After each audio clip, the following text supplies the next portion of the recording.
And the Lord said unto Abram, and this is the opening of the story, get thee out of thy country, and from thy kindred, and from thy father's house, unto a land that I will show thee. And this is one of those phrases where every clause is significant. Go somewhere you don't understand. That's the first thing. Get thee out of thy country. You know, back in the 1920s, there was a whole slew of American writers who ended up as expatriates in Paris, Hemingway among them, and who wrote The Great Gatsby. Fitzgerald, yes, and then a variety of others. It was very inexpensive in Paris at the time, and part of their transformation into great literary figures was the fact that they were out of their country, and now they could see what their country was, because you can't see what your country is until you leave it. So you have to go into the unknown, and that's God's first command. Go into the unknown, because you already know what you know. And that's not enough unless you think you're enough. And if you're not enough and you don't think you're enough, then you have to go where you haven't been. And so that's the first commandment to Abraham. It's like, okay, that's a good one. That makes perfect sense. Go to where you don't know. Yes. And from thy kindred. Well, what does that mean? It means grow up, right? That's what it means. It means get away from your family enough so that you can establish your independence. And that isn't because there's something wrong with your family, although perhaps there is, you know, as there is perhaps wrong with you. But it means get away. You know, I talk to people very frequently whose families have provided them with too much protection. And they know it themselves, and that means they're deprived of necessity. You know, one of the things that you see in the United States, for example, is that the children of first-generation immigrants often do better than their children. And the reason for that is that the children of first-generation immigrants have necessity driving them. And you don't know how much you need necessity to drive you, because maybe you're not very disciplined. And if a catastrophe doesn't immediately befall you if you don't act forthrightly today, then maybe you never act forthrightly, right? Because the gap between your foolishness and the punishment is lengthened by your unearned wealth, and so you never grow up and learn, and you have to get yourself away from your dependency in order to allow necessity to drive you forward. And that's to become independent and to become mature. And I think part of what's happening in our culture is that the force that's attacking the forthright movement forward of young men in particular is afraid of the power of men, because it's confused about the distinction between power and authority and competence. Like a man who has authority and competence has power as a byproduct, but the authority and competence is everything. And people who can't understand that fail to make the distinction between power and authority and competence, and they're afraid of power, and so they destroy authority and competence.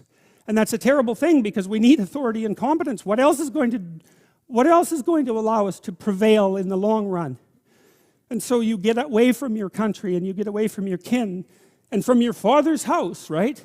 And you go out there and you establish yourself in the world. It's a call to adventure. That's what the first lines in the Abrahamic story is, a call to adventure.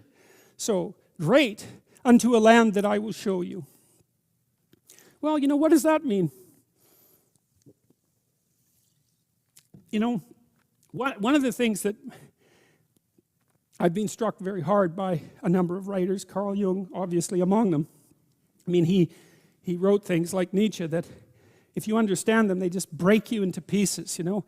And one of the things that Jung understood and the psychoanalysts understand, it's one of the most terrifying elements of psychoanalytic thinking, is very tightly allied with religious thinking, which is that you are not the master of your own house.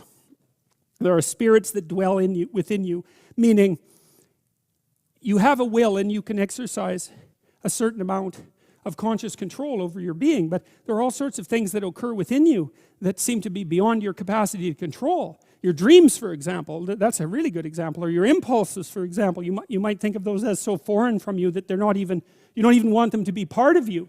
But more subtly even, how about what you're interested in, what compels you?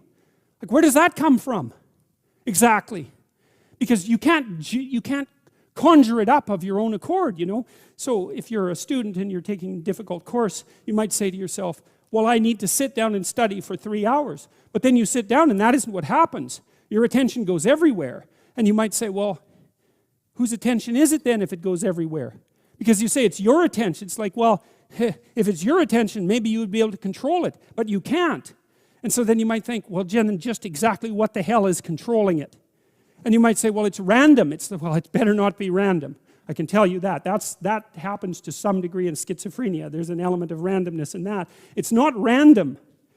It's driven by the action of phenomena that I think are best considered as something like subpersonalities, although even that's only a partial description. You can't make yourself interested in something. Interest manifests itself and grips you. That's a whole different thing. And so what is it that's gripping you? And how do you conceptualize that? Is that a divine power? Well, it's divine as far as you're concerned because it grips you and you can't do anything about it. And so there's a calling in you towards what you're compelled by and what you're interested in. And sometimes that might be very dark and sometimes not.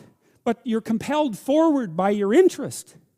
And so the idea that what moves you away from your country and your father's house and the comforts of your childhood home is something that's beyond you and that you listen to and hearken to. That's exactly right. And you can say, well, I don't want to call that God. It's like, it doesn't matter what you call it exactly. It doesn't matter to what it is, what it's called. It still is. And if you don't listen to it, that's the other thing. If you don't listen to it, and I've been a clinician and talked to enough people now, as old as I am, to know this absolutely. If you do not listen to that thing that beckons you forward, you will pay for it like you cannot possibly imagine. You'll have everything that's terrible about life in your life and nothing about it that's good. And worse, you'll know that it was your fault and that you squandered what you could have had.